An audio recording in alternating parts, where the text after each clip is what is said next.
ഇത് സംസ്ഥാനത്ത് അധികാരത്തിലേറിയ ഗവൺമെൻറ് നടപ്പാക്കാൻ പോകുന്ന പദ്ധതികളുടെ നയപ്രഖ്യാപനമാണ്. ഞങ്ങൾ ആ കോണ്ടെക്സ്റ്റിലാണ് ഞങ്ങളിതിനെ കണ്ടിരിക്കുന്നത്. സംസ്ഥാനത്ത് നടപ്പാക്കാൻ പോകുന്ന പദ്ധതികളുടെ പ്രഖ്യാപനം പോസിറ്റീവായിട്ടുള്ളൊരു കാര്യം. തുടക്കത്തിൽ തന്നെ പറയേണ്ട ഒരു പുതുയുഗ സൃഷ്ടിക്കായിട്ടുള്ള തുടക്കമായിട്ടാണ്. മനസ്സിലായില്ലേ നമ്മൾ ചെയ്തിരിക്കുന്നത്? കേന്ദ്രത്തിനെ വിമർശിക്കേണ്ട ഘട്ടം കേന്ദ്രമായിട്ടുള്ള ഇടപെടലുകൾ ഞങ്ങൾ ആരംഭിച്ചിട്ടേ ഉള്ളൂ. വിമർശിക്കുന്ന ഘട്ടം വരുമ്പോൾ വിമർശിക്കാം. ആദ്യമേ വിമർശിക്കുന്നത് എന്തിനാ? ഞങ്ങൾ പറയട്ടെ, ഞങ്ങളിതെല്ലാം പരിശോധിക്കട്ടെ. കിട്ടാനുള്ള പണം എത്ര? ഞങ്ങളെല്ലാം പരിശോധിക്കുന്നുണ്ട്.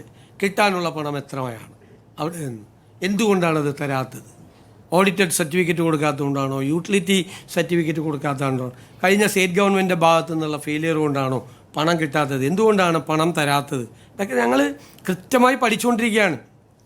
വൈറ്റ് പേപ്പർ ഇറക്കുമ്പോൾ കുറേ കൂടി കൃത്യമായ പിക്ചർ കിട്ടും.